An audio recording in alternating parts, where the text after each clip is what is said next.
Il suffit d'un silence pour faire basculer une vie. Bonjour à toutes et à tous.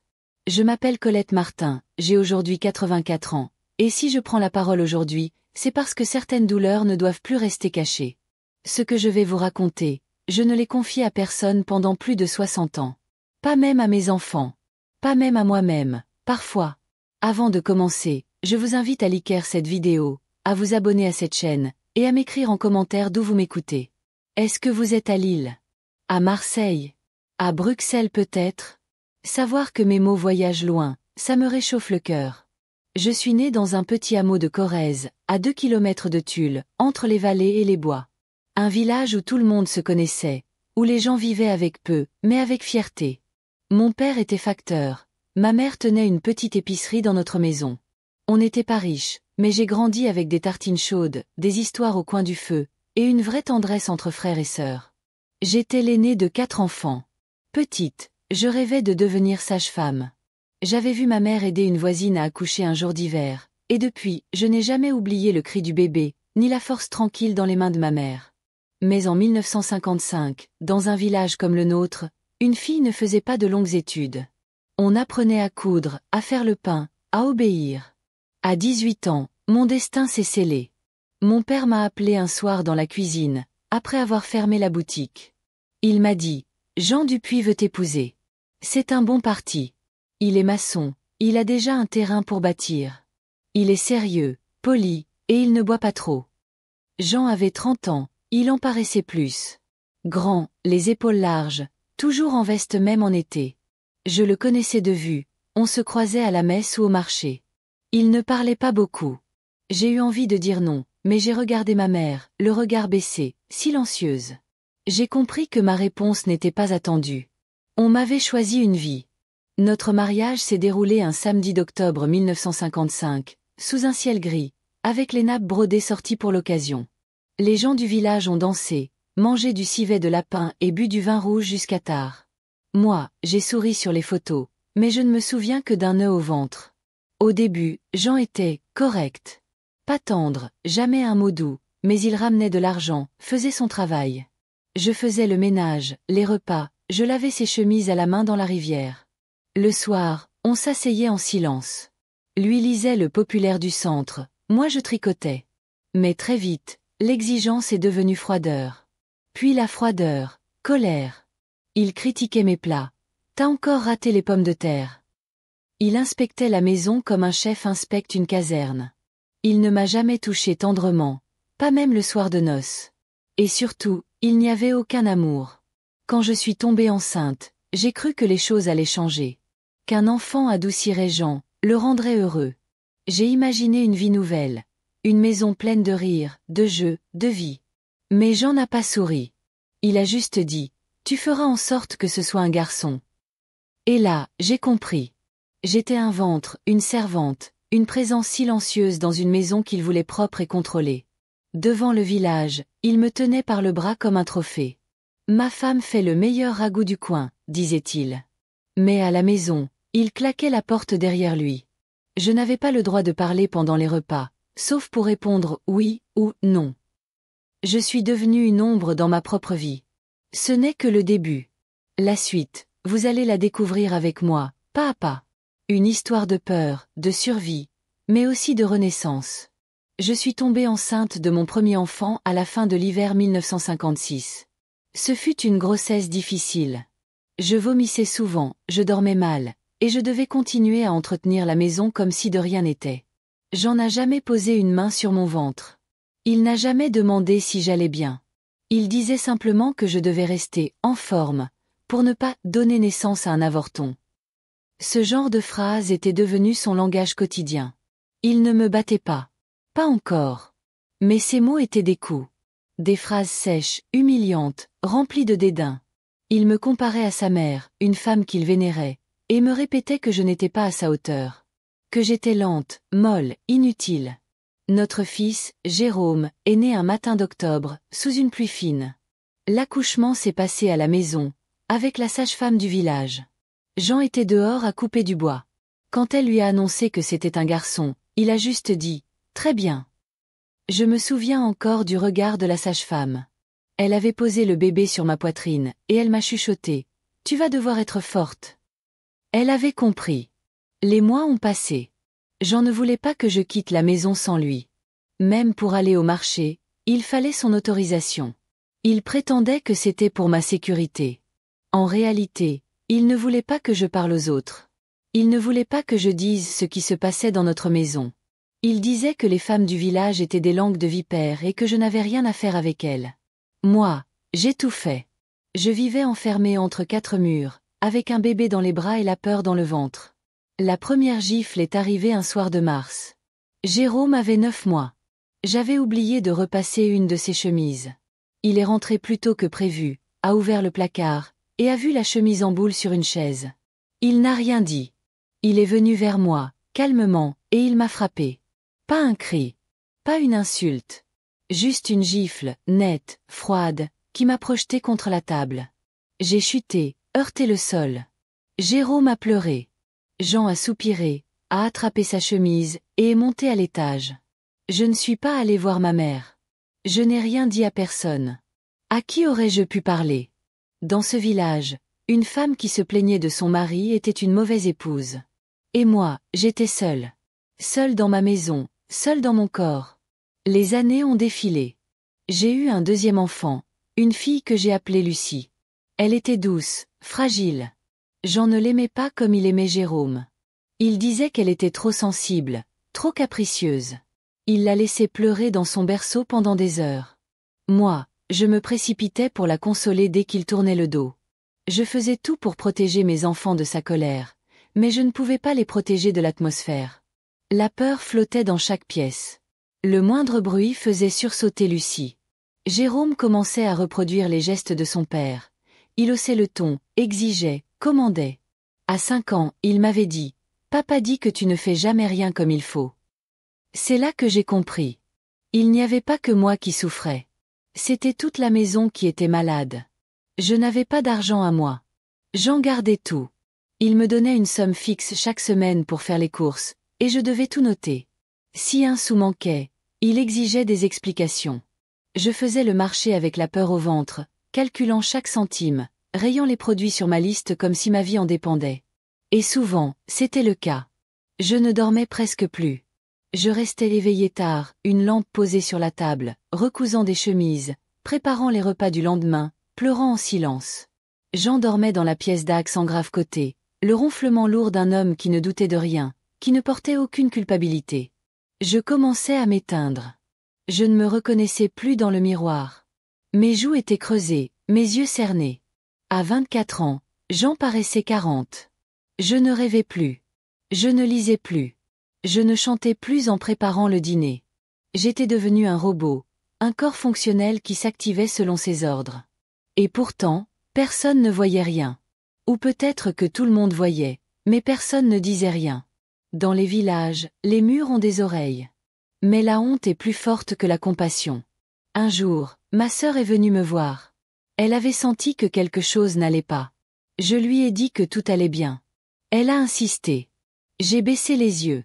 Elle a posé sa main sur la mienne et m'a dit « Si un jour tu veux partir, sache que tu peux venir chez moi ».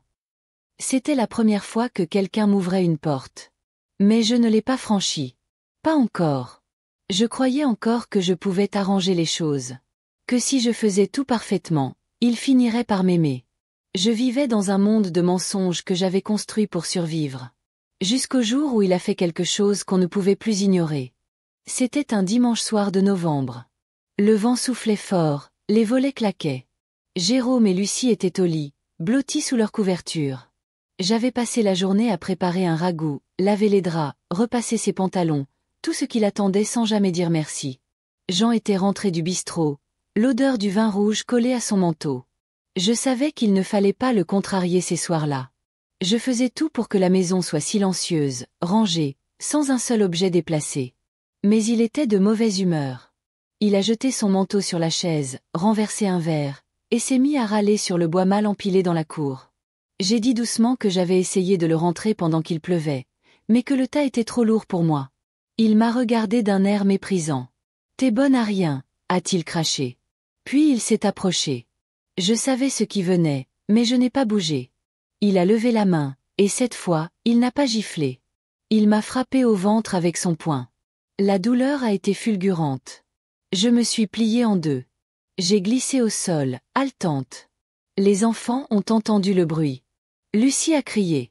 Jean est monté les faire taire.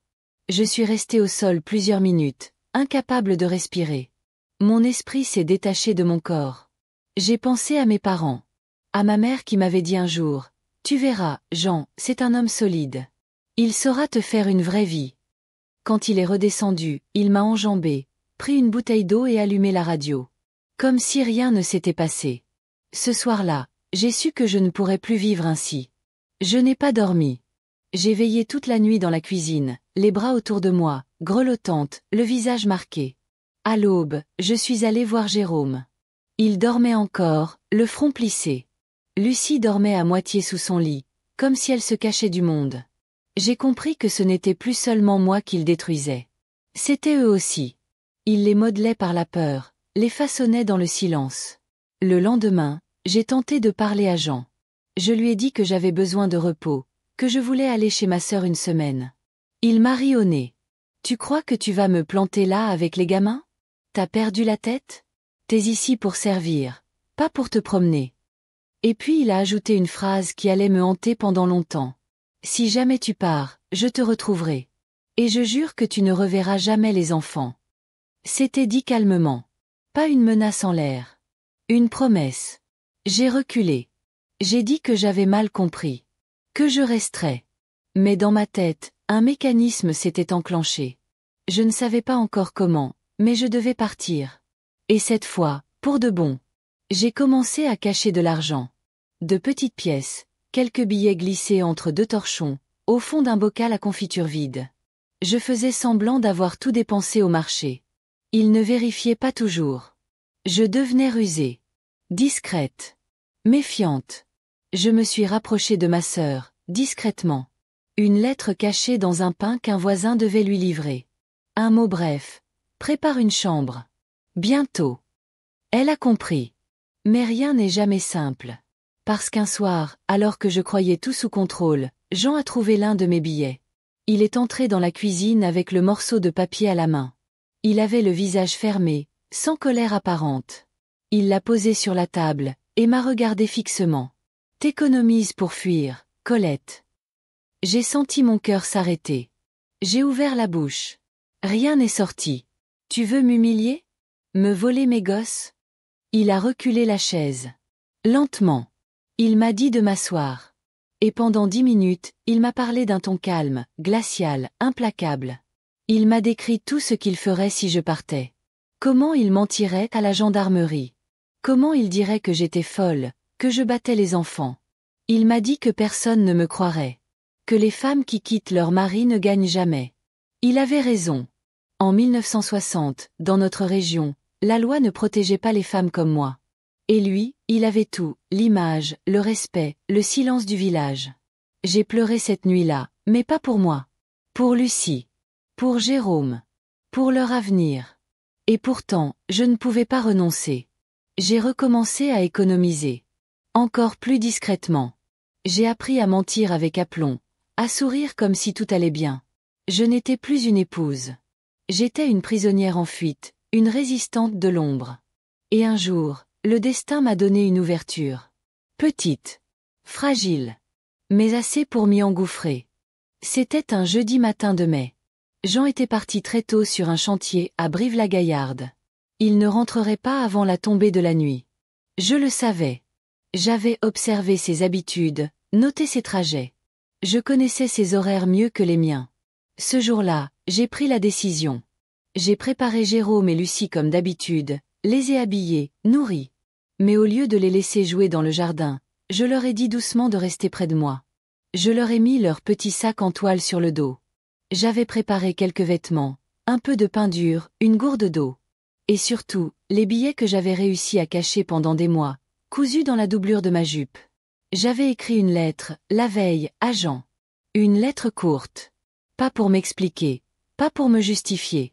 Juste quelques lignes. Je pars. Tu m'as tout pris, mais pas ma volonté de survivre. Je l'ai laissé sur la table de la cuisine, près du pot de confiture vide. Puis, à midi, j'ai pris les enfants par la main et nous avons quitté la maison. À pied. En silence. Je n'ai pas regardé en arrière.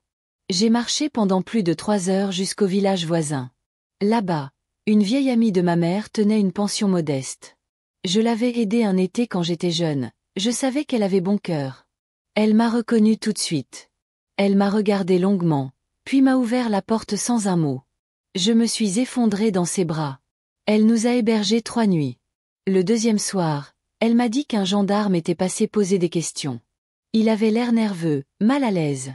Il avait montré une photo de moi, dit que je m'étais peut-être égarée, qu'il fallait prévenir Jean si on me trouvait. Elle avait répondu qu'elle ne m'avait pas vue depuis des années. Je lui ai serré les mains avec une gratitude muette. Le 4e jour, j'ai rejoint ma sœur, Claire, à Limoges. Elle m'a accueilli les bras ouverts. Son mari était un homme bon, calme, un menuisier qui avait vu la douleur dans mes yeux et qui n'a posé aucune question. J'ai dormi 2 jours d'affilée. Mon corps lâchait. Mon esprit aussi. Mais mes enfants étaient là, sains et saufs, et c'était tout ce qui comptait. Pendant plusieurs semaines, j'ai vécu cachée. Claire disait à ses voisins que j'étais une cousine venue de loin. Je ne sortais qu'à la nuit tombée pour acheter un peu de pain ou de savon. J'avais peur à chaque bruit de moteur, à chaque pas dans l'escalier. Je faisais des cauchemars. Je revivais les gifles, les cris, les silences glaçants. Et toujours cette voix dans ma tête. Tu ne reverras jamais tes enfants. Mais j'étais là. Vivante. Libre. Le problème, c'est que je n'avais aucun droit. Jean avait déposé une plainte pour abandon de domicile. Il avait raconté que je l'avais quitté sans raison, en emmenant les enfants sans autorisation. À l'époque, les lois n'étaient pas de notre côté. Il pouvait parfaitement demander la garde, me faire passer pour folle, irresponsable.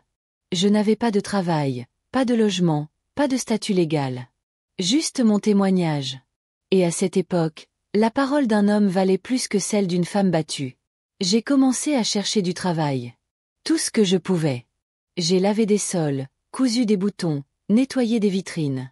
Je ne me plaignais jamais. Je travaillais le jour, je m'occupais des enfants le soir, et je priais la nuit. Ma sœur m'a prêté de l'argent pour que je puisse consulter un avocat. Un jeune homme de Limoges, idéaliste, qui croyait aux femmes comme moi. Il a écouté mon histoire. Il m'a dit, ça va être long et dur. Mais vous avez une chance. Vous avez quitté votre mari sans le dénoncer. Vous avez protégé vos enfants. Et ça compte. Il m'a aidé à déposer une demande officielle de séparation. On ne parlait pas encore de divorce, pas dans nos milieux, pas dans les années 60. Mais c'était un début. Il a fallu des mois. Des convocations. Des lettres. Des témoignages. Jean ne s'est pas présenté aux premières audiences. Il a fait envoyer un cousin à sa place. Il prétendait que j'avais fui pour rejoindre un autre homme. Que j'étais instable. Mais au fil des mois, son silence a joué contre lui. J'ai tenu bon. Je me suis levée chaque matin avec un objectif. Offrir une vie meilleure à Jérôme et Lucie. Leur montrer que la peur n'était pas une fatalité.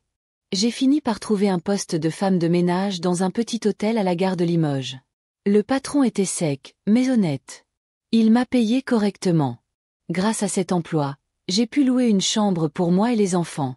Petite, sombre, mais à nous. Pour la première fois depuis des années, j'ai accroché une nappe brodée sur une table, une photo sur un mur. J'ai même acheté une rose, un jour, sur le marché. Une rose rouge. Juste pour me rappeler que j'étais encore capable de beauté. Jean m'a retrouvée 2 ans plus tard. Un matin, alors que je sortais du travail, il m'attendait de l'autre côté de la rue. Il ne bougeait pas. Il me regardait. Je me suis arrêtée. Je n'ai pas reculé. Il avait vieilli. Son regard n'était plus dominateur. Juste vide. Il m'a dit, « Tu crois avoir gagné ? Tu n'es rien sans moi. » Je lui ai répondu simplement, « J'ai tout sans toi. » Et je suis partie. Je suis rentrée ce jour-là le cœur battant. Pas de peur, mais de tension. Une colère calme. Une révolte qui ne criait plus, mais qui vibrait dans chaque geste, chaque pensée. Jean avait osé revenir. Il avait traversé les années, les kilomètres, les lettres d'avocat, pour me dire que je n'étais rien. Ce n'était plus une menace. C'était une provocation, une tentative de dernière emprise. Mais il était trop tard. J'ai refermé la porte de ma petite chambre derrière moi. Jérôme faisait ses devoirs. Lucie dessinait sur le carrelage avec un vieux crayon de couleur. Je les ai regardés et je me suis sentie ancrée.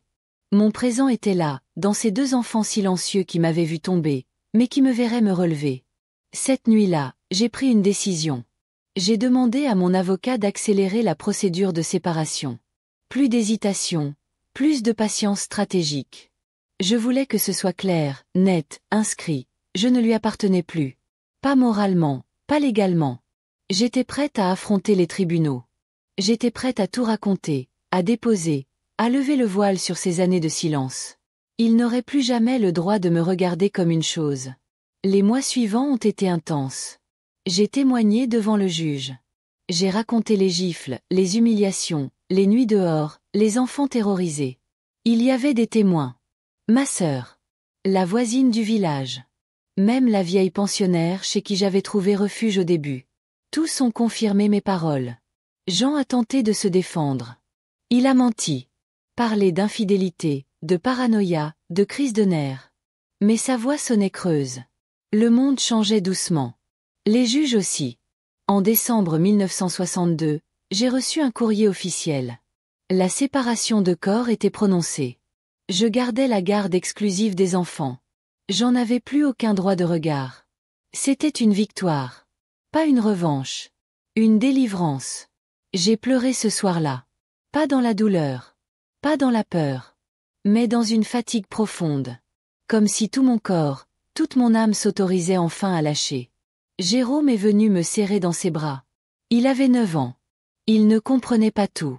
Mais il savait. Lucie a glissé un dessin dans ma main. Un cœur. 2 mains qui se tiennent.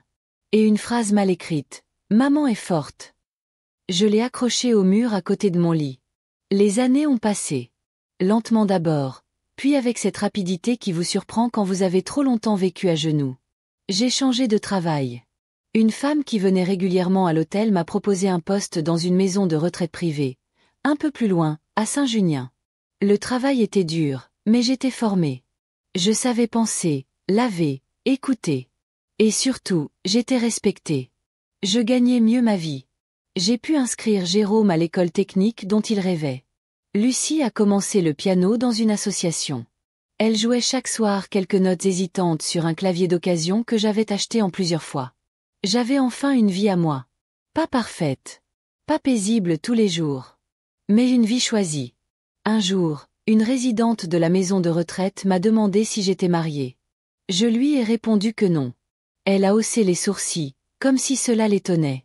Puis elle m'a dit, « Vous avez dans le regard quelque chose de tranquille, mais d'indestructible. » J'ai souri. C'était la première fois que quelqu'un disait cela de moi. J'ai commencé à écrire. D'abord quelques lignes sur un carnet. Puis des pages entières. Des souvenirs. Des rêves. Des douleurs que je n'avais jamais exprimées. Écrire me donnait un pouvoir nouveau. C'était un moyen de dire que j'avais existé. Que mon histoire comptait. C'est à ce moment-là qu'est entrée dans ma vie une jeune femme nommée Élise. Une aide-soignante de 20 ans, vive, impulsive, drôle. Elle me rappelait quelqu'un. Moi, avant que la peur me transforme. Un jour, alors qu'elle m'aidait à ranger du matériel, elle m'a dit, « Vous savez, Colette, j'ai une mère qui ne parle jamais de son passé. Elle dit toujours qu'elle n'a rien d'intéressant à raconter. Mais moi, je suis sûre qu'elle cache un trésor de courage. Comme vous. » Cette phrase m'a poursuivie toute la journée. Le soir même, j'ai repris mon carnet et j'ai continué à écrire. Non plus pour moi. Mais pour toutes les femmes comme moi. Celles qui avaient cru qu'elles n'avaient pas d'importance. Celles qu'on avait effacées, enterrées, réduites au silence. Je voulais qu'on entende enfin leur voix. Ce n'était que le début. L'hiver 1963 fut rude. Le vent s'infiltrait par les vitres de notre petit appartement. Et parfois, je devais chauffer de l'eau dans une casserole pour baigner Lucie, tant la salle de bain était glaciale. Mais malgré le froid, malgré le manque, je me sentais vivante. C'était un paradoxe étrange.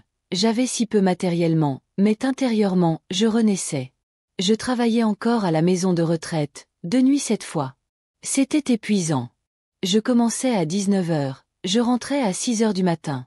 Je déposais les enfants à l'école, dormais 3 heures, préparais le repas du soir. Puis je repartais. Mais ce rythme avait un avantage, j'en ne savais plus où me trouver. Je savais qu'il était toujours dans les parages. Il rôdait. Un jour, la directrice de l'école m'a dit qu'un homme était venu demander s'il pouvait récupérer Jérôme pour un rendez-vous médical. Il avait dit qu'il était le père. Heureusement, elle avait refusé. Elle m'avait prévenu. Je suis allée voir les gendarmes. Ils m'ont écouté, l'air ennuyé. Il n'a pas enfreint la loi, madame, pas encore, m'a dit l'un d'eux. Mais on va garder un œil. Ce « pas encore » m'a glacé. J'ai commencé à accompagner mes enfants partout. Plus de trajets seuls. Plus de confiance. Je devenais une louve, prête à bondir si on s'approchait d'eux. C'est aussi cette année-là qu'un événement inattendu est arrivé. À la maison de retraite, une résidente m'a prise à part. Elle s'appelait Madame Bellon, une femme très âgée, autrefois institutrice. Elle avait vu mes cernes, ma maigreur, ma fatigue, mais surtout, ma ténacité. Elle m'a dit un matin, « Vous devriez suivre une formation. Vous avez de l'or dans les mains. » Je l'ai regardée sans comprendre. Une formation d'aide médico-psychologique, ou même d'infirmière. Vous pourriez faire plus que nettoyer des draps. L'idée m'a paru folle. Moi, reprendre des études? À 40 ans passés? Avec 2 enfants et un ex-mari dangereux à mes trousses? Mais l'idée a germé. Je me suis renseignée. Une école proposait une formation accélérée à Limoges, 3 soirs par semaine. Il fallait passer un test. J'ai hésité. J'ai parlé à ma sœur, qui m'a dit, « Tu as tenu une maison, protégé des enfants, échappé à un tyran. Qu'est-ce qu'un test à côté de ça ?» Elle avait raison. Je me suis inscrite. Le premier soir, j'étais morte de trac. Dans la salle, il n'y avait que des jeunes femmes de 25 ans, pleines d'assurance. Moi, j'avais les mains tremblantes, mon vieux sac en toile posé à mes pieds. Mais quand le formateur a parlé du métier, des soins, de la présence humaine, j'ai senti que j'étais à ma place. Chaque soir, après ma journée de travail, j'allais en cours. J'écoutais, je notais, je relisais mes fiches à la lumière de la lampe de chevet pendant que Lucie dormait. Jérôme, adolescent maintenant, m'aidait. Il me faisait réciter. Il corrigeait mes fautes. Un jour, il m'a dit, « T'as pas besoin de diplôme, maman, t'es déjà la meilleure infirmière que je connaisse. » J'ai souri, mais je n'ai pas arrêté. 1 an plus tard, j'ai passé l'examen. Et je l'ai réussi. Quand j'ai reçu le diplôme, j'ai pleuré. J'ai pensé à cette jeune fille de 18 ans qu'on avait mariée sans lui demander son avis. À cette femme qui avait pleuré dans la neige, oubliée. Elle avait tenu bon. Elle était debout. J'ai trouvé un nouveau poste, dans une unité de soins palliatifs. C'était difficile. On côtoyait la mort chaque jour. Mais j'étais là où je devais être. Les patients me racontaient leur vie. Leurs regrets. Leurs secrets. Et moi, je les accompagnais. En silence. En douceur. Avec respect. J'ai commencé à écrire de plus en plus. Le carnet est devenu un cahier. Puis un cahier est devenu une pile. J'y mettais tout, les souvenirs, les sensations, les blessures invisibles. Je ne savais pas à quoi cela servirait. Je savais juste que c'était nécessaire. C'est Élise, la jeune aide-soignante, qui un jour a découvert mes cahiers. Elle était venue chez moi pour m'apporter des gâteaux que sa mère avait faits. Elle les a vus posés sur la table, bien empilés. Elle en a pris un au hasard. Elle a lu 2 pages. Elle a levé les yeux vers moi et m'a dit, « Vous devriez faire lire ça à tout le monde. C'est une leçon de vie. » Je lui ai souri, mais je n'ai rien répondu. Je n'étais pas encore prête. Mais quelque chose s'ouvrait. Une nouvelle porte. C'est à cette période que j'ai commencé à comprendre que raconter mon histoire n'était pas seulement une manière de survivre, mais peut-être une manière de vivre. J'avais passé des décennies à me taire, à enfouir mes souvenirs sous des couches de silence, de fatigue, de responsabilité. Maintenant que mes enfants devenaient adultes, que mes nuits étaient moins pleines de cauchemars et plus habitées par des mots, je sentais qu'il fallait faire quelque chose de tout ce que j'avais accumulé. Élise revenait souvent me voir, parfois pour me déposer du pain frais, parfois juste pour parler. Elle était curieuse de tout. Elle me posait des questions sans jamais être indiscrète, comme si elle savait instinctivement jusqu'où elle pouvait aller. Un jour, elle m'a demandé si j'avais déjà pensé à parler devant d'autres femmes, à témoigner. J'ai ri, un peu amèrement. Témoigner? Moi? À qui? Pourquoi? Et puis elle m'a dit, il y a des femmes qui attendent d'entendre ce que vous avez à dire pour se sauver. Cette phrase m'a poursuivi pendant des jours. Un dimanche matin, j'ai pris le train pour Tulle. C'était la première fois depuis plus de 20 ans que je retournais là-bas. Mon cœur battait à tout rompre. Tout me semblait plus petit, plus étroit. La place du marché, l'église, même la maison de mes parents qui n'existait plus, rasée, remplacée par un immeuble banal. Je marchais dans les rues comme une étrangère. Mais je ne pleurais pas. J'étais là pour une raison. Je me suis arrêtée devant ce qui était autrefois la maison que j'avais partagée avec Jean. Elle était inhabitée. Les volets clos. Un panneau, à vendre, accroché à la façade. J'ai ressenti un frisson. Pas de tristesse, mais une sorte de confirmation. Ce lieu ne m'appartenait plus. Il n'avait plus de pouvoir. Sur le chemin du retour, j'ai croisé une ancienne voisine. Elle m'a reconnue immédiatement. Elle a vieilli, bien sûr, comme moi, mais ses yeux étaient les mêmes. Elle m'a regardé longuement avant de dire « On savait, Colette. » Mais on ne disait rien. On avait peur. On est resté lâche. Je n'ai rien répondu. Je l'ai prise dans mes bras. Ce jour-là, j'ai décidé d'écrire non plus pour moi, mais pour les autres. J'ai repris tous mes carnets. Je les ai relus un à un, crayon à la main. J'ai réécrit, trié, rassemblé. J'ai envoyé le tout à une petite maison d'édition locale. Je n'attendais pas de réponse. C'était juste un geste de fin. Comme fermer une porte proprement. 3 mois plus tard, j'ai reçu une lettre. Ils voulaient publier mon récit. J'ai pleuré. Pas pour la publication. Mais pour cette reconnaissance muette. Quelqu'un, quelque part, avait lu mon histoire et avait estimé qu'elle valait la peine d'être entendue.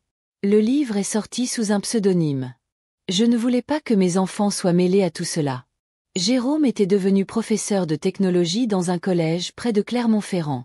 Lucie travaillait dans une bibliothèque, passionnée par la littérature jeunesse. Je leur avais raconté, au fil des ans, les grandes lignes de mon passé. Mais il restait des zones d'ombre que je n'avais jamais osé éclairer. Quand le livre est sorti, Élise m'a emmenée à une petite rencontre organisée par une association de femmes victimes de violences conjugales. Elles étaient une quinzaine. Assises en cercle. Silencieuses. L'une d'elles m'a demandé de lire un passage. J'ai ouvert le livre à la page où je racontais ma fuite, ce matin de mai où j'avais quitté la maison avec Jérôme et Lucie dans les bras. Ma voix tremblait au début. Puis elle s'est affirmée. Quand j'ai terminé, une femme s'est levée. Elle s'est approchée, les yeux pleins de larmes, et m'a dit « Vous avez raconté exactement ce que je vis. Mais vous êtes sortis. » Cette soirée a changé ma vie. J'ai commencé à participer à des groupes de parole. Pas pour donner des leçons. Juste pour être là. Écouter. Parler si on me le demandait. J'ai rencontré des femmes brisées, mais pas mortes. Des femmes silencieuses, mais pas soumises. Des femmes comme moi. Le livre a circulé. Modestement. Il ne s'est pas vendu en milliers d'exemplaires. Mais il est tombé entre les bonnes mains. Des associations m'ont invité. Des petites radios locales m'ont appelé. Une journaliste m'a même proposé de faire un portrait pour un magazine. J'ai accepté, à condition que mon vrai nom ne soit pas mentionné. Un jour, j'ai reçu une lettre. L'écriture était tremblante. C'était celle de Jean. Il disait qu'il avait lu mon livre. Qu'il s'était reconnu. Qu'il ne cherchait pas de pardon, juste à dire qu'il comprenait aujourd'hui ce qu'il avait été. Il disait vivre seul, dans un petit appartement, avec la solitude pour seule compagne. Il terminait par ces mots. Je ne mérite rien. Mais je voulais te dire que je ne t'ai jamais oublié. J'ai reposé la lettre. Je n'ai pas pleuré. Je ne l'ai pas déchirée non plus. Je l'ai glissée dans le dernier carnet, celui que je n'ai jamais montré à personne. Parce que ce n'était plus son histoire. C'était la mienne. Le temps a fait son œuvre, comme on dit. Les années ont passé, sans bruit, sans drame. Doucement, les douleurs ont cessé d'être des plaies et sont devenues des cicatrices. Présentes, oui. Mais fermées. Je continuais à travailler à l'unité de soins, et à donner de mon temps dans ces groupes de parole où j'avais trouvé une forme de famille. Ce n'était pas une vie brillante, ni spectaculaire, mais c'était une vie solide. Une vie choisie. Lucie est partie vivre à Bordeaux, dans un petit appartement lumineux qu'elle partageait avec une collègue. Elle m'appelait tous les dimanches. Elle disait souvent « Tu m'as appris qu'on peut se relever même quand on a connu le pire. » Elle était douce, comme son enfance n'avait jamais eu l'occasion de l'être. Jérôme, lui, s'était marié. Sa femme, Claire, était une institutrice, attentive, patiente. Ils avaient un fils, mon premier petit-fils. Ils l'ont appelé Hugo. Quand j'ai tenu Hugo pour la première fois dans mes bras, j'ai pleuré. Pas de tristesse. Pas de nostalgie. Mais d'une paix que je n'avais jamais connue. J'ai quitté mon travail à 65 ans. Le dernier jour, les collègues ont organisé une petite fête surprise. Ils avaient préparé un diaporama avec des photos, des souvenirs, des mots gentils. Élise était là, bien sûr. Elle avait évolué dans sa carrière, était devenue coordinatrice d'équipe.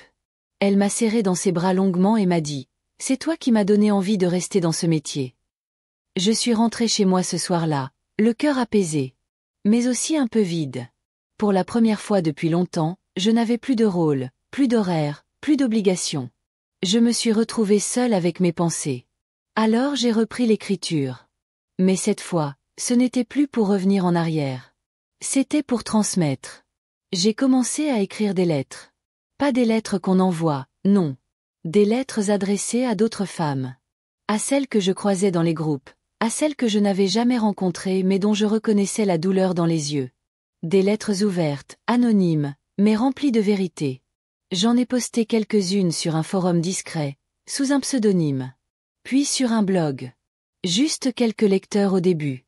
Puis des centaines. Puis des milliers. Je recevais des messages de femmes du Québec, de Belgique, d'Afrique du Nord. Toutes francophones. Toutes liées par une même chaîne invisible. La peur. Le silence. Mais aussi, le courage. Un jour, une femme m'a écrit « J'ai lu votre texte en cachette, dans la salle de bain. Mon mari était dans la chambre. Je ne suis pas encore partie. Mais maintenant je sais que c'est possible. » J'ai su alors que ma voix n'était plus seulement la mienne. Elle portait celle de toutes celles qui n'avaient pas encore trouvé la leur. Puis, un soir, une idée a germé. Pourquoi ne pas créer un lieu pour elle? Un espace, pas forcément grand, mais humain. Un endroit où elle pourrait venir parler, boire un thé, pleurer, rire peut-être. Un endroit sans jugement. Sans obligation. J'en ai parlé à Élise. Elle m'a regardé avec cet éclat que je lui connaissais. Tu veux créer une maison de femmes? J'ai hoché la tête. Nous avons commencé à chercher un local. Pas en centre-ville, trop cher. Nous avons trouvé un ancien atelier, un peu excentré, mais plein de potentiel. Il fallait tout refaire. Les murs étaient humides, l'électricité vétuste. Mais il y avait de la lumière. De la place. Un petit jardin à l'arrière. On a lancé une collecte. Des voisins ont aidé. Une association locale nous a soutenus. Et le bouche à oreille a fait le reste. 6 mois plus tard, la maison des mots est née. Un salon avec des fauteuils confortables. Une cuisine pour préparer du café, des biscuits. Une petite bibliothèque remplie de livres écrits par des femmes. Une pièce silencieuse, avec juste un fauteuil et une lampe, pour celles qui avaient besoin d'être seules. Et une grande table ronde, pour les cercles de parole. Je n'étais pas thérapeute. Je n'étais pas assistante sociale. Mais j'étais là. Présente. À l'écoute. Le jour de l'inauguration, il y avait une trentaine de femmes. Certaines venaient seules. D'autres, discrètement, accompagnées par une amie. Certaines avaient le regard fuyant, d'autres les épaules droites. Je les ai toutes regardées et je leur ai dit. Vous n'avez rien à prouver. Vous n'avez pas besoin d'être parfaite. Ici, vous êtes juste des femmes. Et c'est déjà immense. Une d'elles a pleuré. Une autre a souri. Et le cercle a commencé. La maison des mots est devenue un refuge. Un relais. Un départ. Des femmes y ont trouvé le courage de partir. D'autres y ont trouvé le courage de rester, mais en posant leurs limites. Toutes y ont trouvé une chose essentielle. Elles n'étaient pas seules. Et moi, pour la première fois depuis longtemps, je n'étais plus seulement une survivante. J'étais une passeuse. L'automne est arrivé, avec son vent plus franc, ses feuilles rousses collées au pavé, et dans la maison des mots, l'atmosphère s'est densifiée. Il y avait de plus en plus de femmes. Certaines restaient en silence, d'autres déposaient des mots lourds comme des pierres. Elles arrivaient avec des valises pleines de linge et de secrets, parfois avec un enfant au bras, parfois seules, sans rien d'autre qu'un regard fuyant et le souffle court. J'avais appris à ne pas poser de questions. J'accueillais. Je servais du thé. J'attendais que la parole vienne. Quand elle venait, elle était souvent hachée, tremblante, entrecoupée de silence. Mais elle finissait toujours par venir. Un jeudi matin, une femme est entrée. Petite, le visage marqué, les mains rougies par le froid. Elle n'a pas dit son nom. Elle s'est assise sur un coussin, à l'écart. Elle a écouté. 3 semaines plus tard, elle a pris la parole. D'une voix presque inaudible, elle a dit « Mon mari m'a enfermée pendant 8 jours sans lumière. J'ai cru que je devenais folle. » Le cercle est resté muet. Puis Élise a posé sa main sur la sienne.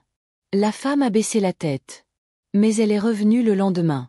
Et le jour suivant. 3 mois plus tard, elle riait à pleines dents en aidant à repeindre la porte d'entrée. Je ne donnais pas de solution. Je donnais du temps. La maison des mots a commencé à recevoir des lettres. Des femmes trop loin pour venir, mais qui voulaient écrire. Raconter.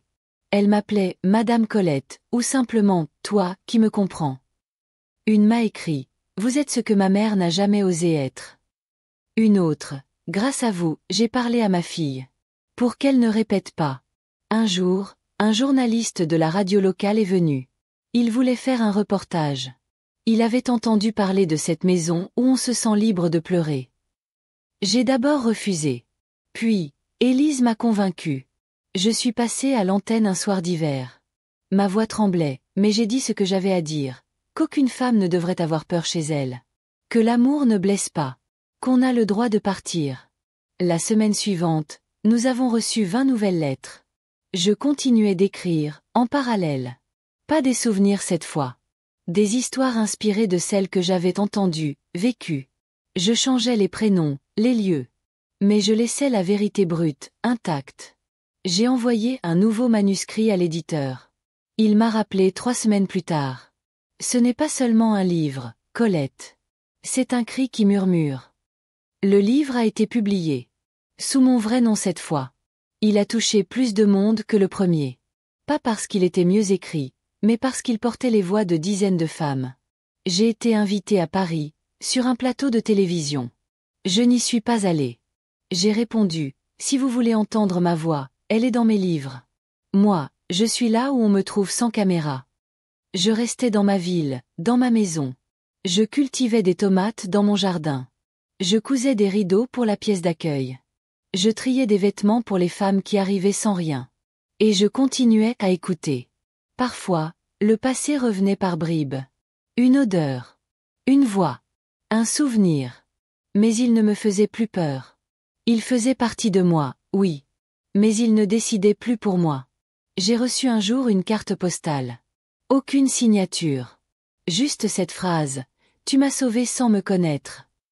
Elle venait d'Algérie. Elle a été accrochée sur le mur d'entrée, au-dessus de la table où les femmes déposaient leurs pensées du jour.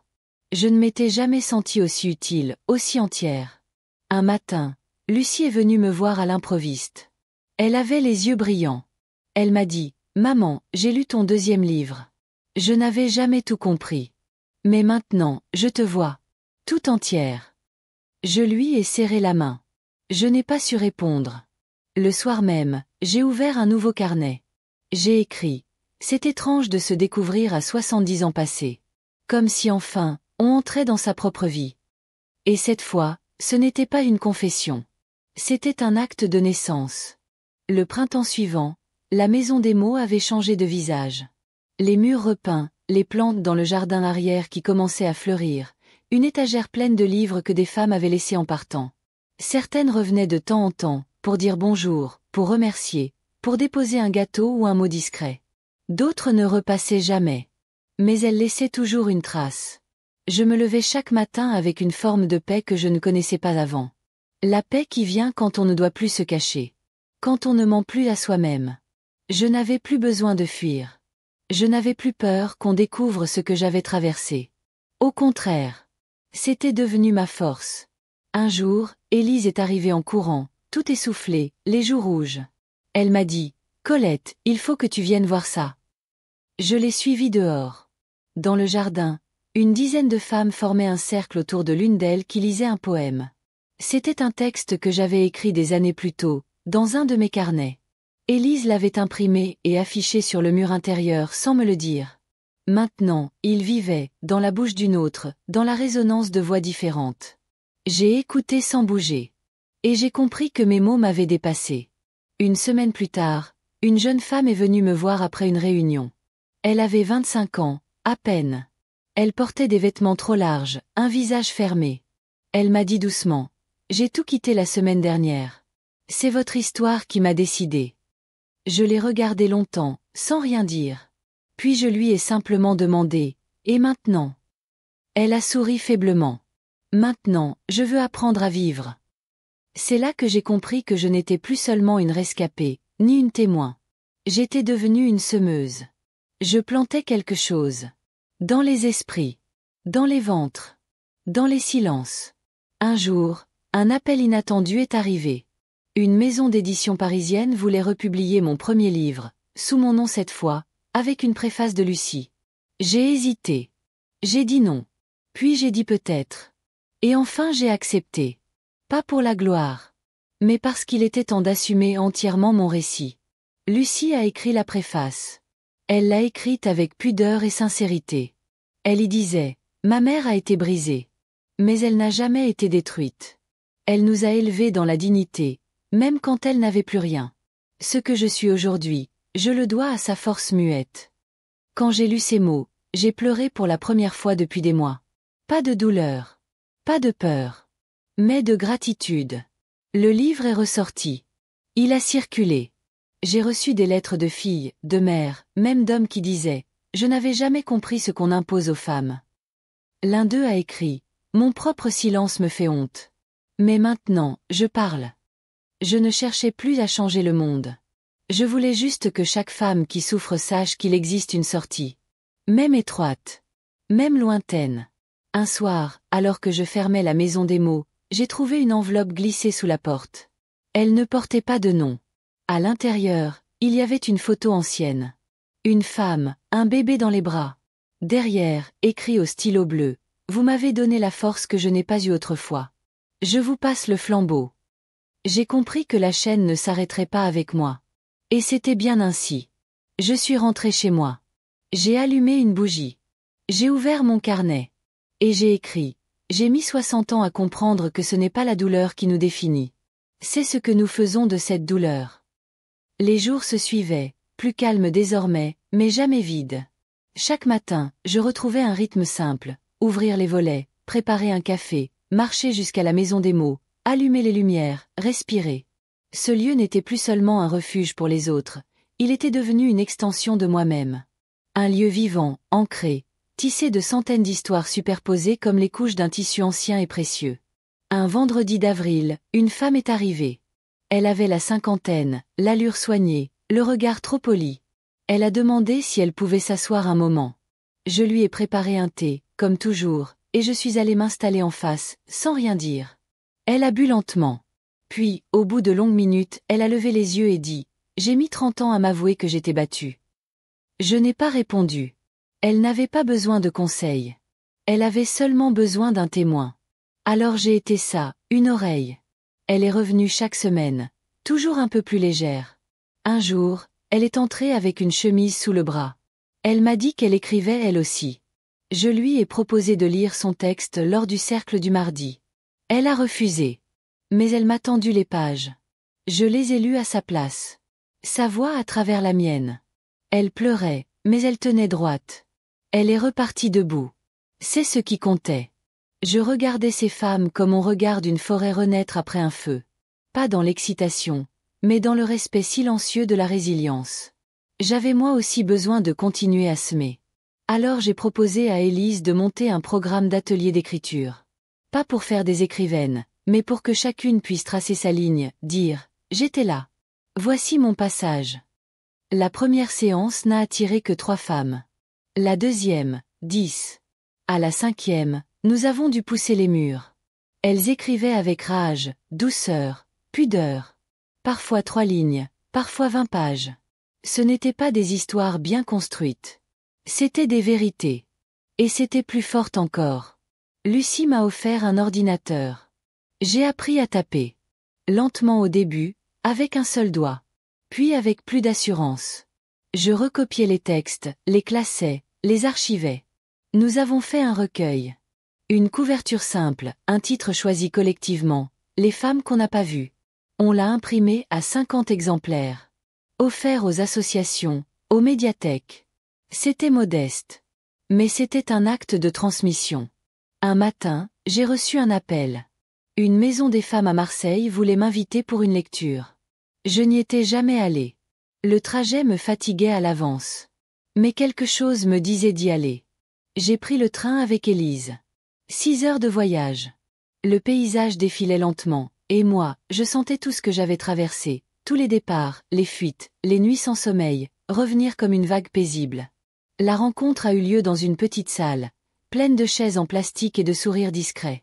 On m'a présenté simplement. Voici Colette. Elle a une voix. Elle va vous la prêter un moment. J'ai lu des extraits de mon histoire. Des phrases écrites par d'autres. À la fin, une jeune femme s'est levée. Elle n'a rien dit. Elle est venue vers moi, m'a serré dans ses bras. Et c'était suffisant.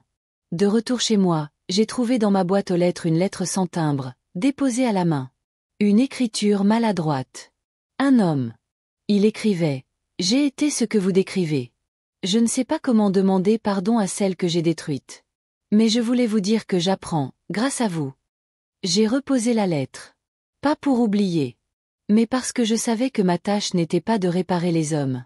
Ma tâche était de soigner les femmes. J'ai organisé un dernier cercle d'écriture avant l'été. Elles étaient 27 ce soir-là. Il y avait du silence, des rires, des hésitations. Une femme a dit en lisant « Avant, j'avais honte de ma vie. Aujourd'hui, j'en suis fière. Pas parce qu'elle est belle, mais parce qu'elle m'appartient. » Et moi, dans ce cercle, je me suis sentie chez moi. Les mois qui suivirent s'écoulèrent avec une douceur que je n'avais jamais connue dans ma jeunesse. Les journées n'étaient pas sans fatigue, mais elles étaient portées par une énergie différente, celle d'une vie qui ne demande plus la permission d'exister. J'avais cessé de compter les années, les blessures, les manques. Désormais, je comptais les visages, les mains serrées, les silences traversés. La maison des mots continuait de grandir. Elle n'était plus seulement un lieu, c'était un symbole. Des femmes venaient de loin, parfois envoyées par d'autres structures, parfois poussées par un simple bouche à oreille. Une pancarte discrète à l'entrée, quelques flyers dans une pharmacie, et surtout, des histoires partagées entre voisines, entre sœurs, entre étrangères devenues solidaires. Un matin, Élise est venue me voir avec une proposition. Elle avait rencontré une réalisatrice qui préparait un documentaire sur les maisons d'accueil pour femmes en France. Elle voulait venir filmer. Juste un jour. Pas de visage, seulement des voix, des ambiances. Elle voulait montrer que ces lieux existaient, qu'ils sauvaient, qu'ils réparaient. J'ai longtemps hésité. L'idée d'un regard extérieur, même bienveillant, me dérangeait. Ici, on ne mettait pas les douleurs en vitrine. Mais qu'Élise m'a dit une phrase que je n'ai pas oubliée. Parler, c'est aussi protéger. Si on ne montre pas que ça existe, d'autres ne le sauront jamais. Alors j'ai accepté. Avec prudence. La réalisatrice est venue, discrète, attentive, respectueuse. Elle a enregistré les lectures, les silences, les pas dans le couloir, les chaises qu'on traîne, le thé qui fume, les rires timides. Elle n'a posé aucune question. Elle a juste écouté. Une semaine plus tard, elle m'a envoyé un montage. 15 minutes de vérité. J'ai pleuré en le regardant. Pas à cause de moi, mais à cause d'elle. Toutes celles qui, à travers l'écran, portaient leur histoire sans phare. Le documentaire a été diffusé sur une petite chaîne régionale. Puis partagé sur les réseaux. Nous avons reçu des messages du pays entier. Une femme de Bretagne nous a écrit « Je croyais être seule. Grâce à vous, je cherche un lieu près de chez moi. » Une autre, du Sénégal, a dit « Vos mots ont traversé l'océan. » Je ne comprenais pas toujours comment des mots simples, des gestes quotidiens, pouvaient avoir un tel écho. Mais je savais une chose, les vérités murmurées touchent plus fort que les cris. Parce qu'elles résonnent dans les replis de l'âme. Avec les dons reçus après le documentaire, nous avons agrandi la maison. Nous avons ouvert une seconde pièce, dédiée aux enfants. Une éducatrice venait y animer des ateliers pendant que leur mère participait au cercle. J'aimais voir ces enfants jouer, rire, courir, parler à voix haute sans crainte. Je pensais souvent à Lucie et Jérôme, si silencieux dans leur enfance, si ployés sous le poids d'un père qui voulait tout contrôler. Ces enfants-là, au moins, respireraient mieux.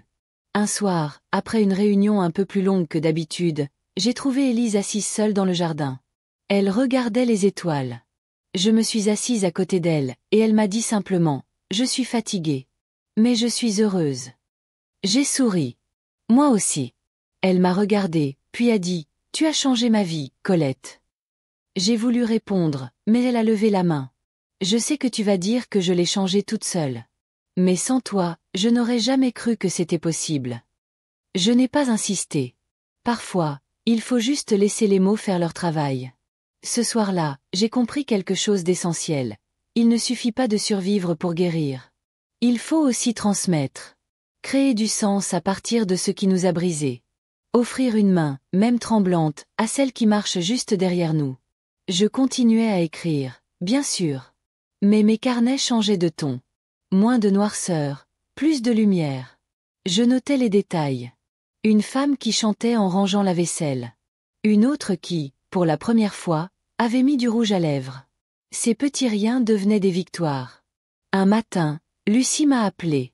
Elle voulait que je vienne passer quelques jours chez elle, à Bordeaux. J'y suis allée. Elle m'a accueilli avec un coussin brodé de mes initiales, posé sur le canapé. Elle m'a dit, « Ici, tu es chez toi. » Le soir, elle m'a préparé une soupe, comme je le faisais autrefois. Elle m'a observé manger, et m'a murmuré, « Tu sais, maman, tu m'as appris que le courage ne crie pas. Il persiste. » Je suis montée me coucher dans la chambre d'Amy, le cœur paisible. Sur la table de nuit, elle avait déposé un exemplaire de mon livre. Marqué d'un post-it. À la page où je racontais ma fuite avec elle et Jérôme, au matin, avec une gourde d'eau et un morceau de pain dur. Je l'ai relu. Et j'ai pleuré. Mais cette fois, c'était de reconnaissance. Le lendemain matin, je me suis réveillée avec une lumière douce filtrant à travers les rideaux blancs de la chambre. Le silence dans l'appartement de Lucie n'était pas pesant, comme celui de ma jeunesse. C'était un silence calme, choisi, presque tendre. Je me suis levée lentement, j'ai ouvert la fenêtre, et j'ai écouté la ville respirer. Des enfants riaient dans une cour, un marchand passait avec son chariot de légumes. Je me suis sentie à ma place dans ce monde-là. Lucie m'a préparé un café, comme je le faisais pour elle autrefois, avec 2 sucres et un peu de lait. Elle s'est assise en face de moi, les mains croisées. Nous n'avons pas parlé tout de suite. Elle m'a regardé avec un mélange de curiosité et d'admiration. Puis elle a soufflé. Tu pourrais parler dans les lycées. Raconter ton histoire aux jeunes. J'ai haussé les épaules. Tu crois qu'ils écouteraient? Elle a répondu. Ils ont besoin de t'entendre. De savoir que la violence ne commence pas avec un coup, mais avec un mot. Un regard. Un silence. L'idée a mûri en moi pendant des semaines. À mon retour à la maison des mots, j'en ai parlé à Élise. Elle a tout de suite approuvé. Elle connaissait un professeur de lettres dans un lycée de la région. Il a lu mon livre et m'a proposé une intervention. J'ai accepté, sans grande conviction.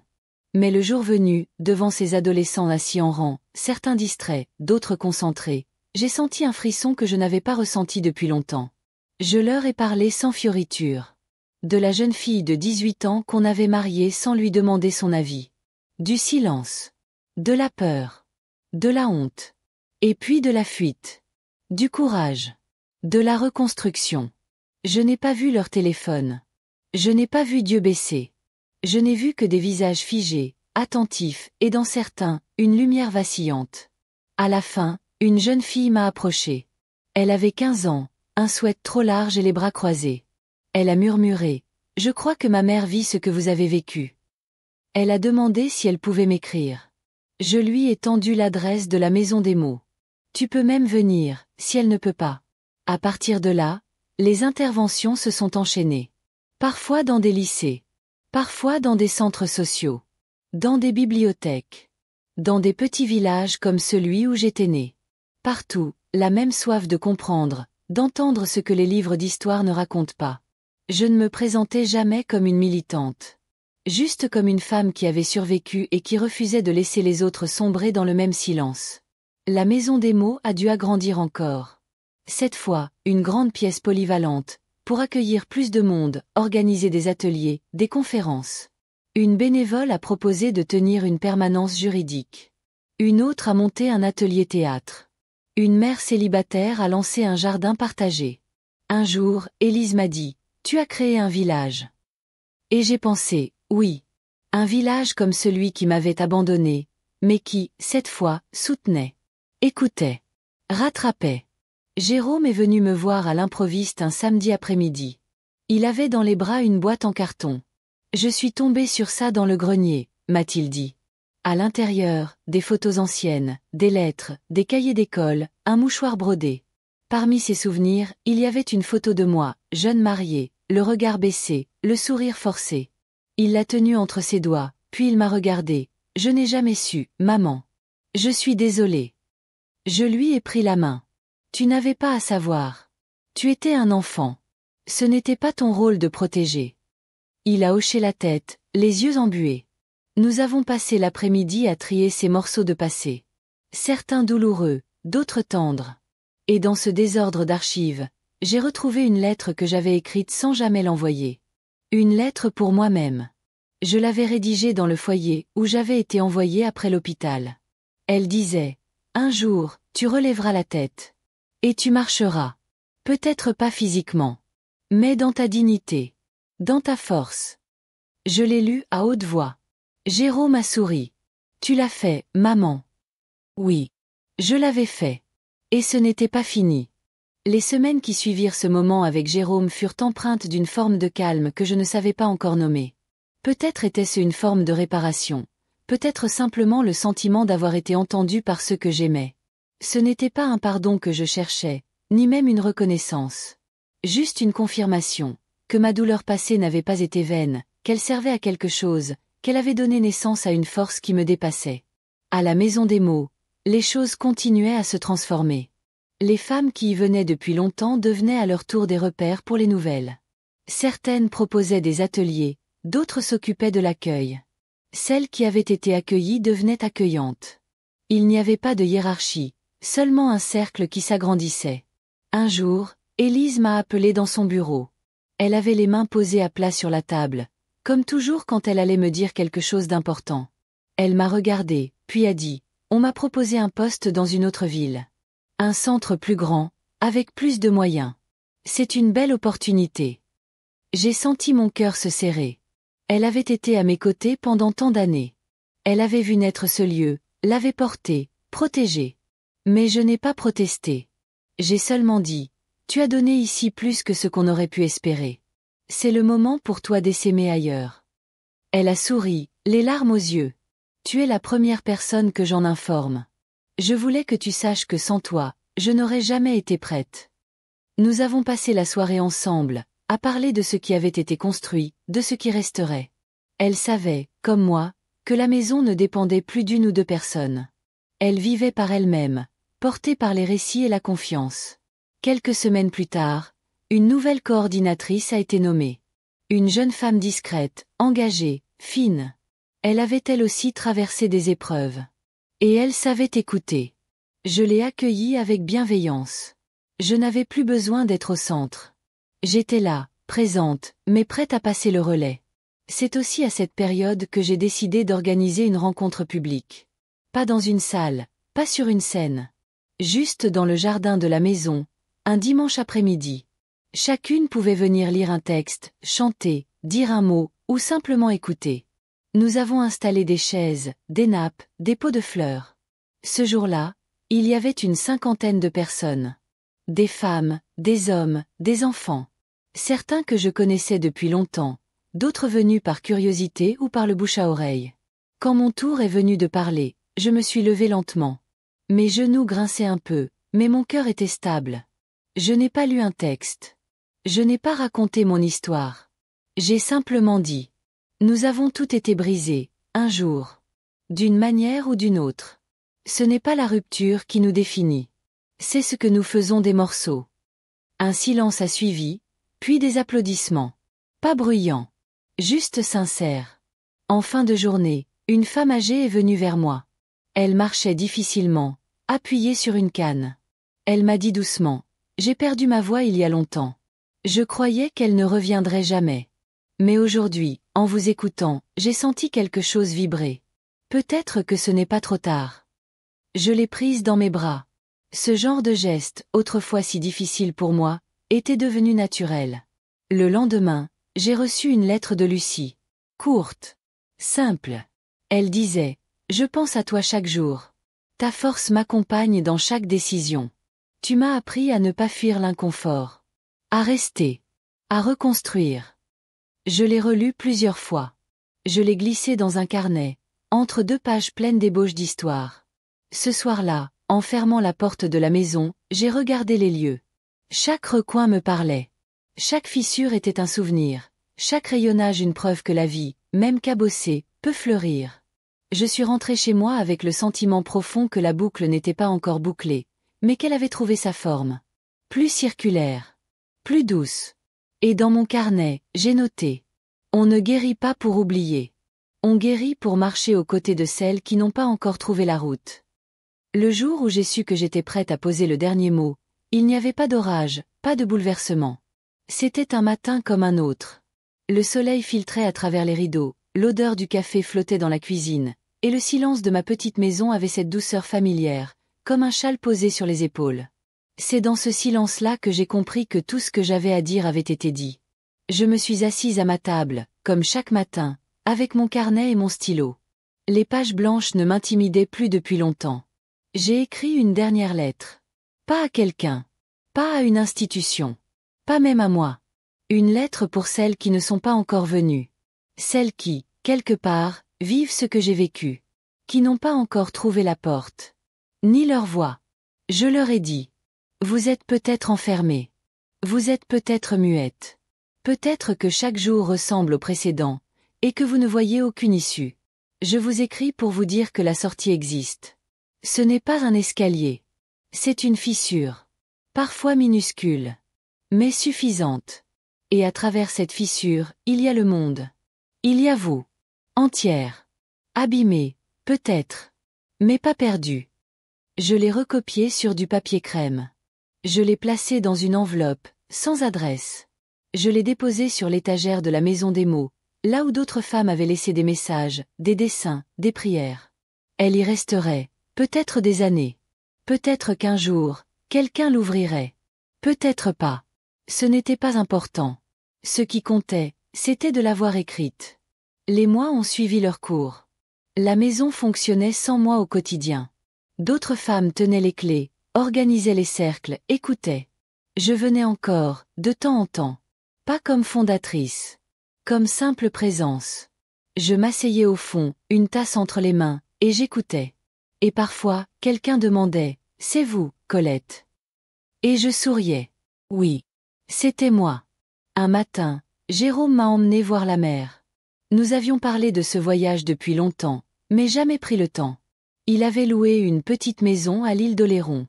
Le vent était frais, le sable encore tiède sous les semelles. Nous avons marché longtemps, sans parler. Puis il s'est arrêté, m'a regardé, et m'a dit, « Tu n'as jamais été une victime pour moi. Tu as été un phare. » Je n'ai pas su quoi répondre. Il n'y avait rien à dire. Juste respirer. Regarder l'eau. Se souvenir qu'un jour, j'avais cru que je ne verrais jamais tout ça. Lucie nous a rejoints 2 jours plus tard. Elle est venue avec Hugo, mon petit-fils. Il avait grandi. Il parlait avec assurance, posait 1000 questions. Un soir, alors qu'il regardait les étoiles, il m'a demandé, « Mamie, est-ce que tu as eu une vie difficile ?» J'ai hésité. Puis j'ai dit, « Oui. Mais elle a été belle aussi. Parce qu'elle m'a mené jusqu'à toi. » Il m'a serré fort. Et dans ses bras, j'ai senti que quelque chose en moi se déposait enfin. Le dernier soir, nous avons mangé tous les 3 sur la terrasse. Lucie a levé son verre et a dit, « À la force tranquille. » Et Jérôme a ajouté, « À celle qui nous a appris que tomber, c'est parfois se préparer à mieux se relever. » Je suis rentrée chez moi le cœur léger. Dans les jours qui ont suivi, j'ai continué à écrire. Pas pour témoigner. Pas pour publier. Juste pour le plaisir de tracer des mots, de les laisser vivre. Et un matin, en me regardant dans le miroir, j'ai vu une femme que je ne reconnaissais plus. Non pas parce que j'avais changé. Mais parce que, pour la première fois de ma vie, je me voyais entière. Sans peur. Sans honte. Sans ombre au-dessus de moi. Et j'ai compris que ce n'était pas la fin. C'était la suite. Le reste d'une vie libérée. Une vie à transmettre. À aimer. À habiter.